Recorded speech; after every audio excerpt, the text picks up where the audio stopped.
Hello everyone, कैसे हो आप सब। राधे राधे आप सभी को। आप सबका स्वागत है आपके अपने इस यूट्यूब चैनल पे। आज हम आपके लिए लेकर आए हैं एचपी पटवारी की मैथ सीरीज। मेरा नाम है शुभम और मैं लेके आया हूँ आपके लिए हिमाचल प्रदेश पटवारी के एग्जाम के लिए मैथ की इंपॉर्टेंट एमसीक्यू सीरीज। और हमारा टेलीग्राम चैनल है जिसका लिंक आपको दिया गया है। इस सीरीज में सारे ही इंपॉर्टेंट जो एमसीक्यू हैं प्रीवियस ईयर बेस्ड, चाहे वो किसी भी एग्जाम में पूछे गए हों, उनको हम सॉल्व करेंगे विद बेसिक कंसेप्ट्स। ठीक है, बेसिक कंसेप्ट हम जीरो से स्टार्ट करेंगे। मैं मान के चलूंगा कि आपको कुछ नहीं आता मैथ का, हम जीरो से स्टार्ट करेंगे। ठीक है, तो इस सीरीज का नाम है जीरो टू हीरो सीरीज।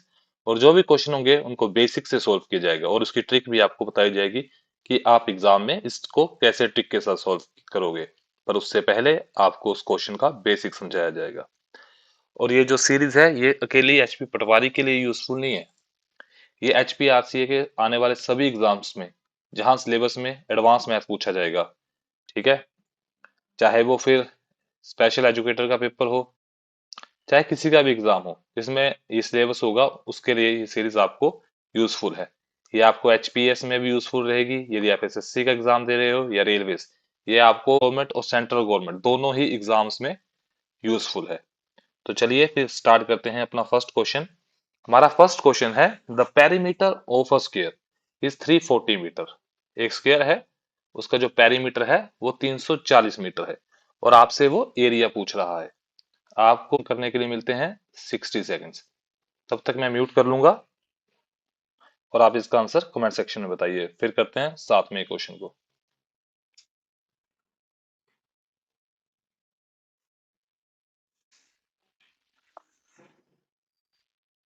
तो चलिए, आपने यदि ये क्वेश्चन सोल्व कर लिया है तो अब इस क्वेश्चन को जिन बच्चों ने सॉल्व नहीं किया हम साथ में मिलकर करते हैं। तो जिन बच्चों ने सॉल्व कर लिया है वो चेक करेंगे और जिन बच्चों ने सॉल्व नहीं किया वो मेरे साथ इस क्वेश्चन को सॉल्व करेंगे। हम जानते हैं कि स्क्वायर की जो डायग्राम है कुछ इस तरह की होती है। इसकी साइड यदि हम ए मान लें तो इसकी चार साइडें हैं। तो पैरामीटर क्या होता है? पैरामीटर होता है जो इसकी आउटर साइड है उनका सम। तो हमारे पास कितनी साइडें होगी? 4a, चार साइडों का सम। और उसने में कह रखा है कि जो चार साइडें हैं, जो पैरामीटर है वो 340 है। यदि हम यहाँ से a की वैल्यू निकालें तो ये 4 है वो 340 के चले जाएगा क्योंकि इजिकल टू से पार है। यहाँ पे आप इसे काटोगे, 4 8 जा 32, अब आपके पास 2 बचेंगे और 85। आपके पास जो साइड आएगी वो 85 सेंटीमीटर आने वाली है। एरिया का फॉर्मूला क्या होता है? जो इस साइड है ना, इसका स्केयर। ठीक है,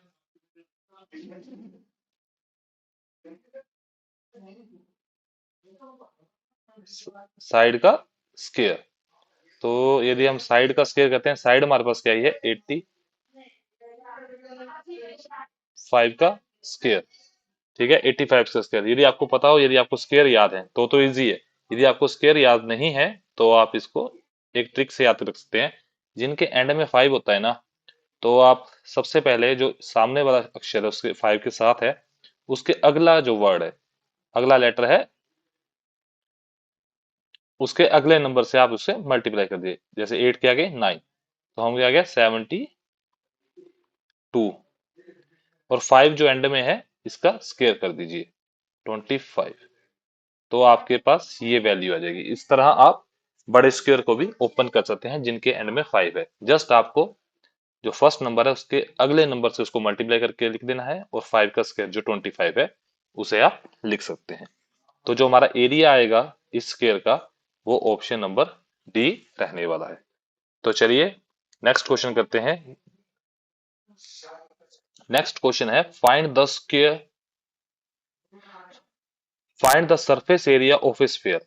एक जो स्फीयर है उसका आपको सरफेस एरिया बताना है जिसका डायमीटर 54 सेंटीमीटर है। और इसको सोल्व करने के लिए आपके पास है 90 सेकेंड्स। आपको 90 सेकेंड्स में ये आंसर करना है। मैं म्यूट कर रहा हूं अपना माइक, तब तक आप आंसर कीजिए।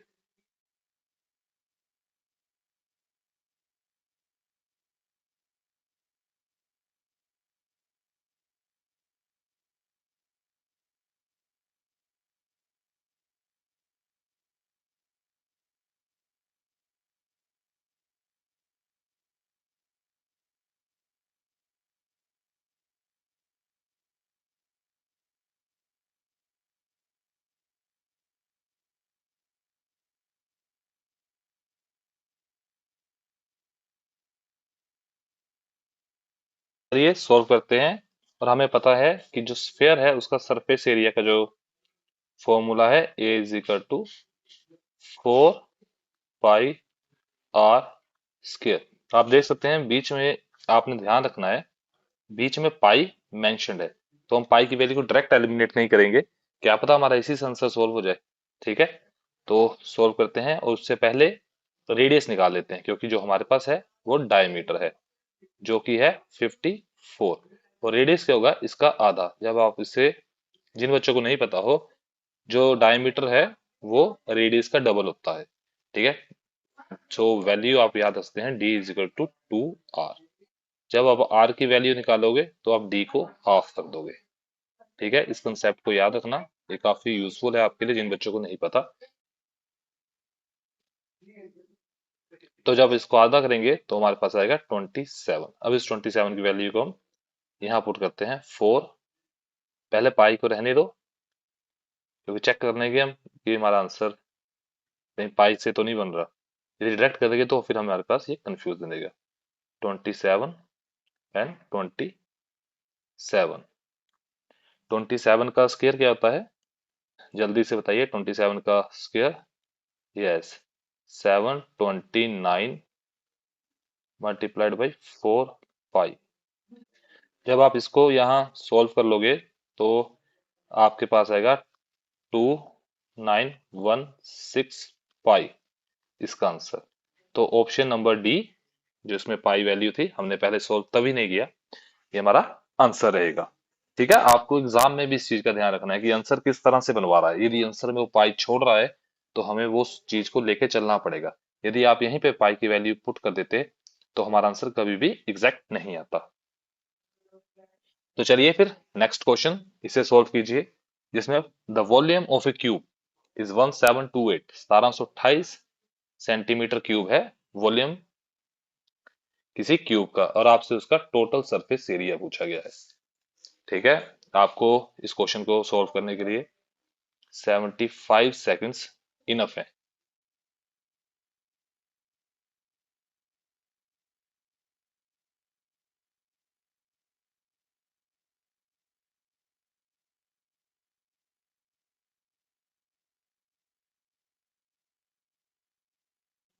ठीक है, 75 सेकेंड्स इनफ है इस क्वेश्चन को सॉल्व करने के लिए। तो थोड़ा इजी करिए, ज्यादा रशी ना करना इस क्वेश्चन को करने में। इजी क्वेश्चन है, बस आपको मेंसुरेशंस या 3D या 2D हो, इसमें सिर्फ सबसे इंपॉर्टेंट है आपको फॉर्मूलाज याद होने चाहिए। तो सबसे इंपॉर्टेंट है अपने आप को तैयार कीजिए विद फॉर्मूलाज। तो चलिए फिर क्वेश्चन सॉल्व करते हैं। हमें पता है कि क्यूब का वॉल्यूम क्या होता है, उसका फॉर्मूला था ए का cube. A is a side of any cube. तो ए क्यूब की वैल्यू 1728 है। जब आपको यदि क्यूब से याद हो तो आपको पता होगा कि ये 12 क्यूब की वैल्यू है। ठीक है, ये 12 क्यूब की वैल्यू होती है 1728। तो मैं यहाँ डायरेक्ट लिख सकता हूँ कि ए की वैल्यू हमारे पास क्या आ जाएगी, 12। और जो टोटल सरफेस एरिया, आप लिख सकते हैं टी एस से, जिसकी मतलब है टोटल सरफेस एरिया, उसका होता है 6a स्क्वायर। तो जब हम वैल्यू पुट करेंगे 6 × 12 दैट्स 144। इसको मल्टीप्लाई करने पे, अब हम इसे 6 से मल्टीप्लाई करेंगे तो टोटल जा जाएगा 864। ये आपके पास आंसर आने वाला है। 144 को जब आप 6 से मल्टीप्लाई करते हैं तो 864 आपका आंसर रहेगा। आई होप आपको यहाँ से आपने दो फॉर्मूला सीखे होंगे, वॉल्यूम क्यूब का, that is a cube, total surface area का 6a स्क्वायर।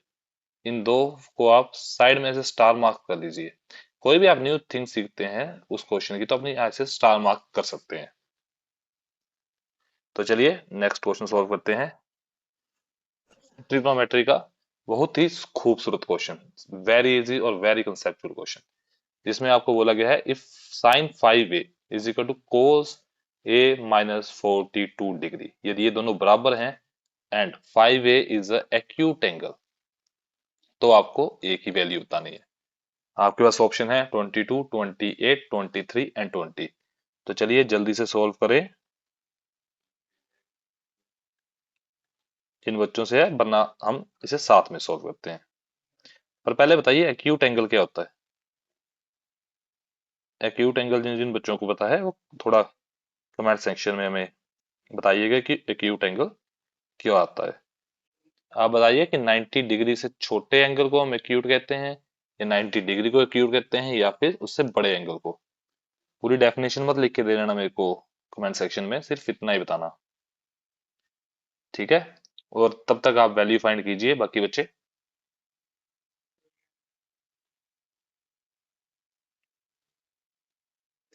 तो जीरो से, ठीक है, जीरो से 90 डिग्री। ये समझिए डिग्री लिखा है, 0 to 90 डिग्री को हम एक्यूट एंगल कहते हैं। जो इस 0 से लेकर 90 डिग्री के बीच में आएगा वो होगा हमारा एक्यूट एंगल। और ये कह रहा है कि sin 5a जो है, और वो cos a-42 डिग्री के बराबर है। तो हम दोनों जानते हैं इन दोनों का सम क्या होगा, 90 डिग्री। ठीक है, यदि दोनों ये साइन की यदि आपको वैल्यूज पता हो, तो ये दोनों वैल्यूज यदि बराबर हैं तो दोनों के जो एंगल्स हैं उनका सम 90 डिग्री बनेगा। तब इनकी वैल्यूज बराबर रहती हैं। तो 5a + a-42 डिग्री, तो इनका सम क्या रहेगा, 90 डिग्री। जब आप इसको 6a प्लस करोगे और ये -42 उस साइड चला जाएगा, तो जब 42 आप ऐड करेंगे तो आपके पास क्या आ जाएगा, 132 डिग्री। 132 डिग्री, और ये किसकी वैल्यू है, 6a की। और यदि आप यहाँ a की वैल्यू निकालें तो a की वैल्यू आपके पास क्या आएगी, 22 डिग्री। ठीक है, और आपसे क्या पूछिए, a की ही वैल्यू पूछ रखी है, तो a की वैल्यू क्या आ जाएगी, 22 डिग्री। तो चलिए फिर नेक्स्ट क्वेश्चन सॉल्व करते हैं। ये अलजेब्रा का क्वेश्चन विद बेसिक कंसेप्ट्स। हम पहले भी इस वीडियो में कहा था कि हम सिर्फ बेसिक कंसेप्ट से इन क्वेश्चंस को सीखेंगे। जैसे आप देख सकते हैं कि कितने बेसिक से हम क्वेश्चंस को करते हुए चल रहे हैं। तो अलजेब्रा का क्वेश्चन आपके लिए हार्डली 60 सेकंड्स ज्यादा है, बट चलो 60 सेकंड्स ले लो, इससे ज्यादा नहीं मिलेंगे।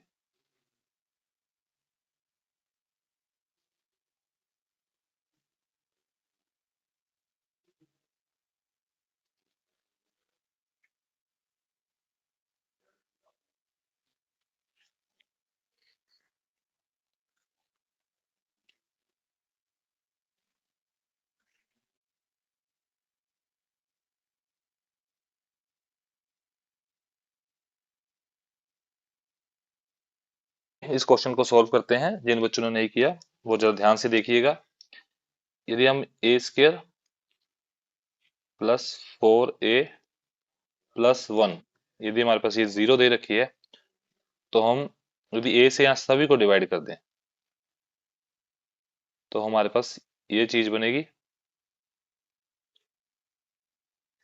ठीक है, और यदि हम a + 1/a की चीज यहाँ से निकाल दे तो इसकी वैल्यू -4, क्योंकि यहाँ जाके -4 हमारे पास बनेगा।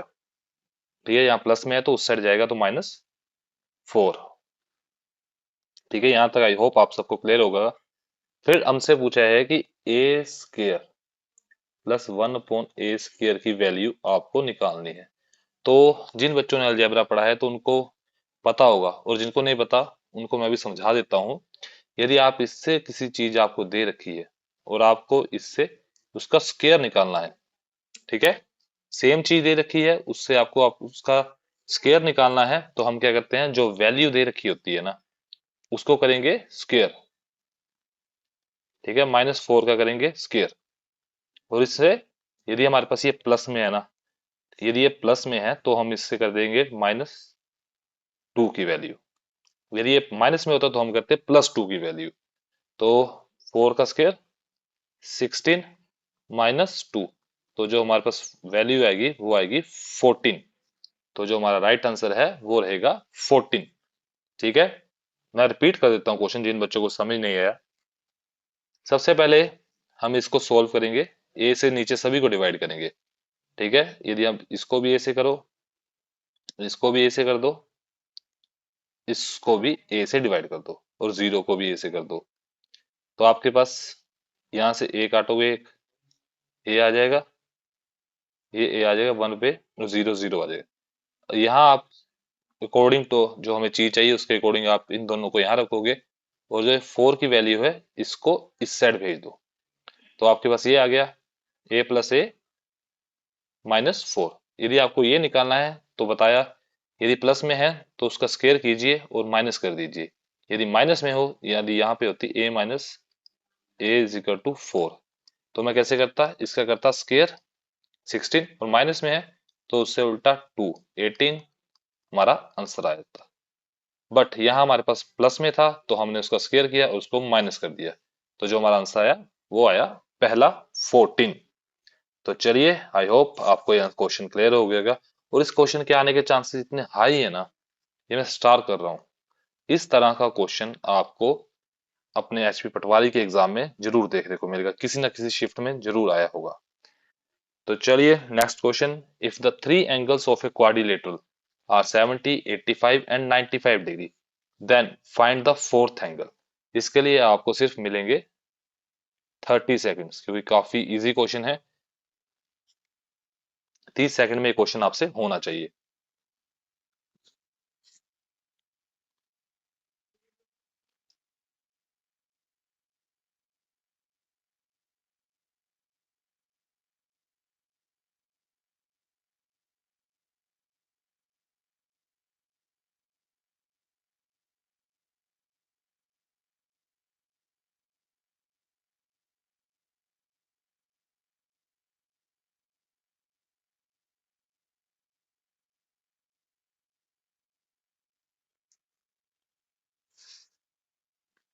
तो चलिए सॉल्व करते हैं इस क्वेश्चन को। हमें पता है कि क्वाड्रिलेटरल की जो चारों सम होंगे, ठीक है, क्वाड्रिलेटरल कुछ ऐसी सी डायरेक्शन, जो इसकी जो चारों साइडें हैं इनका सम क्या होगा, 360।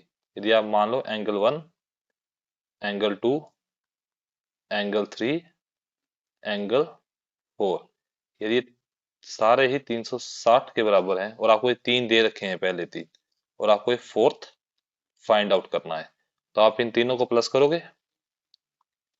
70 प्लस 85 प्लस 95,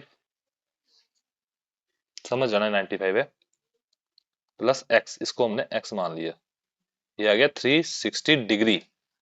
यदि आप इनको प्लस करो तो कितना आएगा, जल्दी बताइए। ये आ जाएगा 250 के बराबर। 250 प्लस एक्स 360 डिग्री, और जो x की वैल्यू है वो आपके पास आएगी 360 माइनस 250 डिग्री, जो आ जाएगा 110 डिग्री। ये आपका इस क्वेश्चन का आंसर ऑप्शन नंबर बी रहने वाला है। ठीक है, बस इसमें एक ही कंसेप्ट का यूज किया गया था, जो क्वाड्रिलेटरल के चारों कॉर्नर्स हैं उनमें बनने वाले सम जो होता है एंगल, वो 360 डिग्री एंगल का सम रहता है। ठीक है, बस इस छोटे से कॉन्सेप्ट को याद रखिएगा, आपका क्वेश्चन इजीली सोल्व हो जाएगा। Next question, if the third proportional of the 12 and 24 be x, उसने कहा जो तीसरा प्रोपोर्शन है 12 और 24 का वो एक्स है, तो आपको एक्स की वैल्यू बतानी है। तो 30 सेकेंड्स इस क्वेश्चन के लिए भी इनफ है, सो करिए।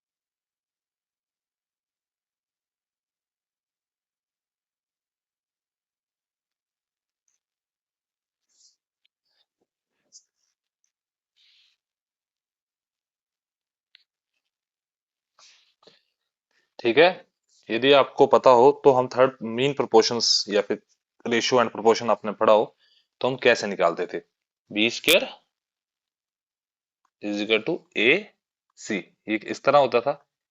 ये आया कहां से, A upon B is equal to B upon C.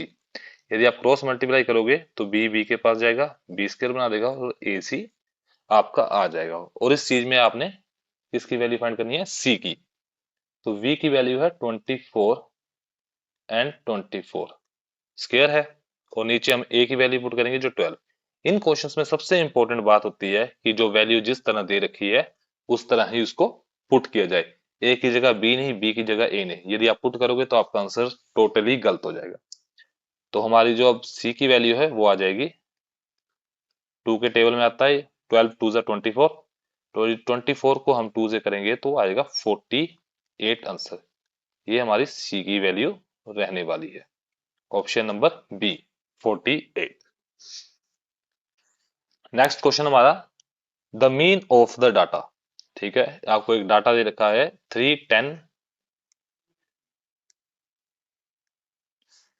3 10 10 4 7 10 and 5। आपको इस डाटा का मीन निकालना है। तो हम मीन कैसे निकालते थे, मीन होता है एवरेज, सेम जिसको एवरेज निकालना आता है उसको मीन निकालना आता है। इन सभी का सम करेंगे हम। ठीक है, 10 plus 3 13, 13 plus 10 23, 23 plus 4 27, 27 plus 4 34, 34 plus 10 44 and 44 plus 5 49। तो जो मीन हम निकालेंगे इन सब का सम करेंगे जो आ गया 49। अब हम टर्म्स गिनेंगे, 1 2 3 4 5 6 7। हमारी कितनी टर्म्स आ गई, 7 टर्म्स आ गई। यदि हम इसको काटें तो हमारे पास कितना आ जाएगा, 7। तो मीन की वैल्यू क्या आ रही है, 7। मीन एवरेज की तरह ही होता है जिसमें हम दिए हुए टर्म्स का सम करेंगे और उसको डिवाइड कर देंगे नंबर ऑफ टर्म्स के साथ। कितने हमारे पास टर्म्स हैं वो क्या आ जाएगा हमारा मीन। और सेम हम एवरेज निकालते हैं, तो मीन और एवरेज में कुछ ज्यादा फर्क नहीं है, आप ऐसे निकाल सकते हैं। ये क्वेश्चन है हमारा सर्कल से, तो इस क्वेश्चन को सॉल्व करने के लिए आपके पास है 60 सेकंड्स। 60 सेकंड्स में ये क्वेश्चन सॉल्व हो जाना चाहिए।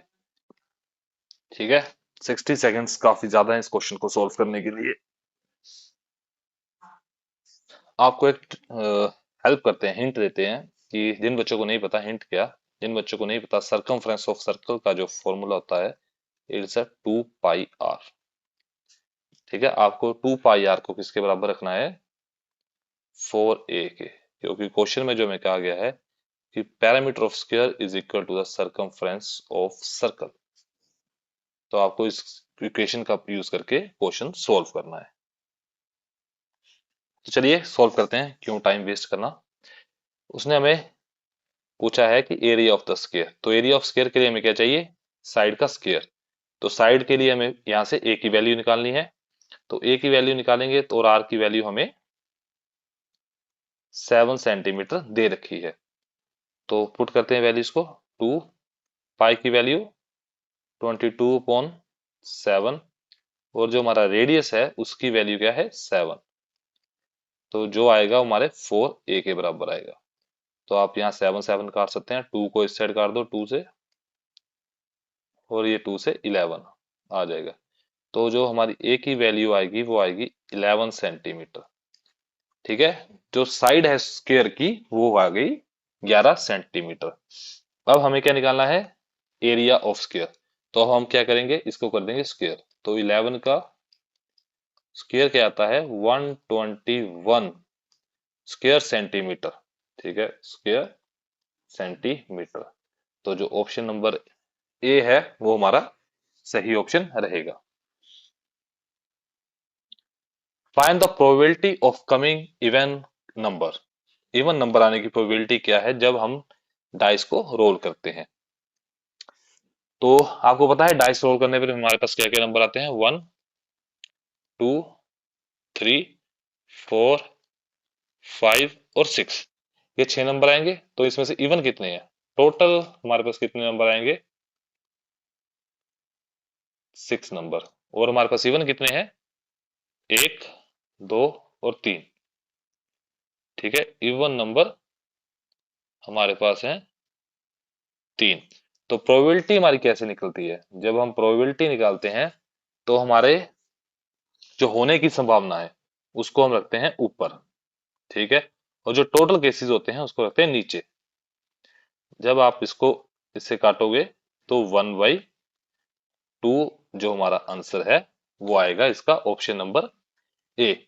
इस तरह से हम प्रोबेबिलिटी के क्वेश्चंस को सॉल्व करते हैं।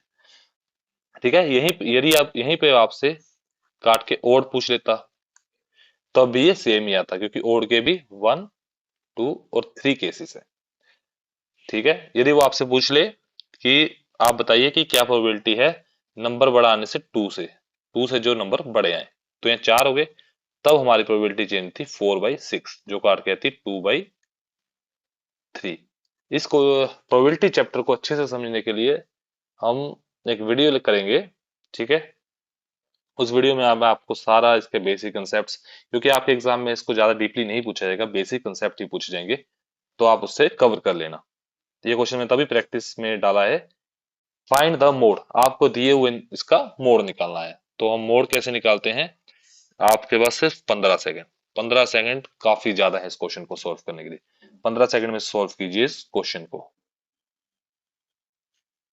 मोड निकालने के लिए क्या करते हैं हम, जल्दी से बताइए, आंसर आ जाना चाहिए था इतनी देर तक तो। सो जो हमारा मोड निकालने का सिस्टम है वो हम देखेंगे कि जो नंबर है वो सबसे ज्यादा रिपीट कौन सा कर रहा है। तो आप इसको, यदि यहाँ तो छोटी सीरीज है, यदि आपको एग्जाम में बड़ी सीरीज आ जाए तो आप इसको अरेंज मत करने लग पड़ना। आप देखना ऑप्शंस में क्या नंबर दे रखे हैं। जैसे अब यहाँ पे 8 है, तो ऑप्शन में हमारे पास 8 ही नहीं है, तो इस ये ऑप्शन गलत हो गई। आ गया 5, 5 एक टाइम है, 2 टाइम, तो हम इसको आगे लिख सकते हैं अपनी कॉपी पे, या जब आपका रफ शीट होगी एग्जाम में, ये 2 बार आ रहा है। तो 6 सिर्फ एक बार, तो 6 कैंसिल हो गया क्योंकि एक बार आ रहा है। 1, 1 भी एक बार आ रहा है, तो जो सही आंसर रहेगा वो ऑप्शन नंबर बी, जो रहेगी मोड की वैल्यू 5। तो हमने मीन निकालना सीखा एवरेज की तरह, मोड जो सबसे ज्यादा बार रिपीट हो रहा हो। ठीक है, दो कंसेप्ट आप स्टैटिक्स के भी इस वीडियो में सीख चुके हैं। Next question, two numbers are in the ratio of 8:11। दो नंबर है कोई, वो 8 और 11 की रेशियो में है। इफ देयर एचसीएफ, ठीक है, उनका जो एचसीएफ है वो 6 है, तो आपको स्मॉलेस्ट नंबर फाइंड आउट करना है। इसके काफी एग्जाम में पूछा गया है, ये काफी रिपीटेड क्वेश्चन है, ऐसे पूछे जाते हैं क्वेश्चन एग्जाम में। तो चलिए सॉल्व करते हैं इस क्वेश्चन को। Two numbers are in the ratio of 8:11। तो मैंने आपको कई बार बताया है, जब आप रेशियो को सॉल्व करने जाए तो एक्स जरूर मान लो साथ में। ठीक है, आ गया 8x और 11x। आपको अब पता चलेगा क्योंकि क्यों हम x मानते हैं। अब आप समझेंगे कि x क्यों मानने को मैं बार बार कहता हूँ। एचसीएफ क्या होता है? Highest common factor. यदि इन दोनों में कोई चीज कॉमन है तो वो क्या है? x। 8 और 11 में कुछ कॉमन नहीं है, जो इसमें कॉमन है वो सिर्फ x है। ठीक है, तो x की वैल्यू क्या आ जाएगी? 6, क्योंकि जो हमारा हाईएस्ट कॉमन फैक्टर है वही इनमें कॉमन होगा, तो हम x की वैल्यू क्या मान लेंगे? 6। उसने हमसे पूछा है कि सबसे छोटा नंबर बताइए, तो 8x छोटा आएगा या 11x? आप बोलोगे सर 8x छोटा आएगा, तो 8x में जब हम वैल्यू पुट करेंगे 8 × 6, तो आ जाएगी 48। ये हमारी ऑप्शन नंबर बी रहेगा। ठीक है, अब आपको समझ आएगा होगा क्यों मैं कहता हूं कि रेशियो में हमेशा x मान के सोल्व किया करो। Next question, the HCF of two number is 7। आपके पास एचसीएफ है दो नंबर का 7, और उन्हीं नंबर का जो एलसीएम है वो है 210। यदि आपके पास एक नंबर ए मान लो वो 35 है और दूसरा नंबर आपसे पूछा जाए, तो आप कैसे इस क्वेश्चन को सॉल्व करेंगे?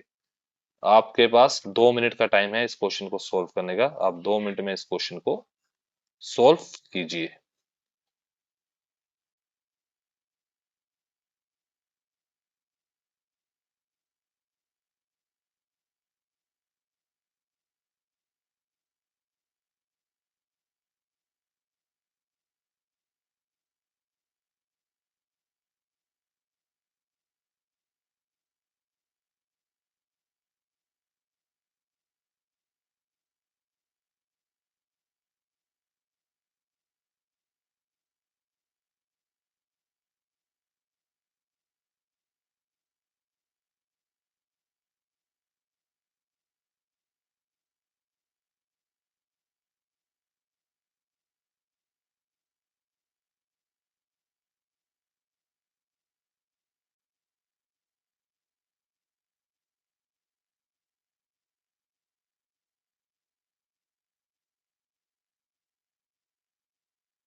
तो चलो फिर क्वेश्चन सॉल्व करते हैं। आई होप सभी ने सॉल्व कर लिया हो, सिर्फ मेरे साथ आंसर ही मैच करना।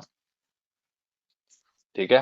तो इसका एक फॉर्मूला होता है, आपको याद रखना है कि एलसीएम मल्टीप्लाई बाई एचसीएफ। जब आप एलसीएम और एचसीएफ को मल्टीप्लाई करते हो तो उनका प्रोडक्ट दो नंबर के प्रोडक्ट के बराबर आता है।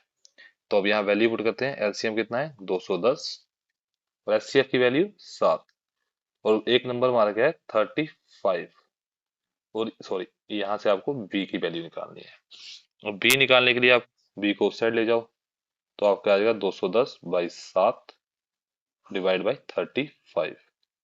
यदि आप इसको काटोगे तो आपका आएगा 5 से, इसको काट दो तो कितना आ जाएगा बता दो अब। 42। तो बी की वैल्यू आ जाएगी 42। जो हमारा सेकंड नंबर है वो आएगा 42। तो चलिए नेक्स्ट क्वेश्चन करते हैं। बस यहाँ पे आपको सबसे पहले ये एक फॉर्मूला है एचसीएफ एलसीएम का, उसको आपको याद रखना है। तो देखा कैसे हम अलग अलग क्वेश्चंस के साथ अलग अलग मेथड सीख रहे हैं। तो प्रैक्टिस सेट इसलिए यूजफुल होते हैं। हमारा क्वेश्चन है, इस क्वेश्चन को कीजिए आप। आपको मिलेंगे 60 सेकंड इस क्वेश्चन को सॉल्व करने के लिए। 60 सेकंड काफी ज्यादा है इस क्वेश्चन के लिए। जिन बच्चों को फॉर्मूला याद है वो बड़े आसानी से 10 से 15 सेकंड में इस क्वेश्चन को सॉल्व कर देंगे, उससे ज्यादा टाइम नहीं लेंगे।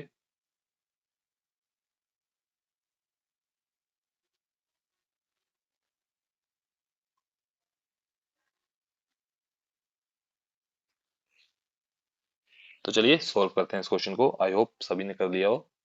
इस क्वेश्चन को सॉल्व करने के लिए सिर्फ हमें एक चीज चाहिए थी, जो थी सिर्फ इक्विलेटरल ट्रायंगल का एरिया का फॉर्मूला, जो है एरिया √3/4 अपॉन में 4 आ गया। अब आप करेंगे ए स्क्वायर से मल्टीप्लाई।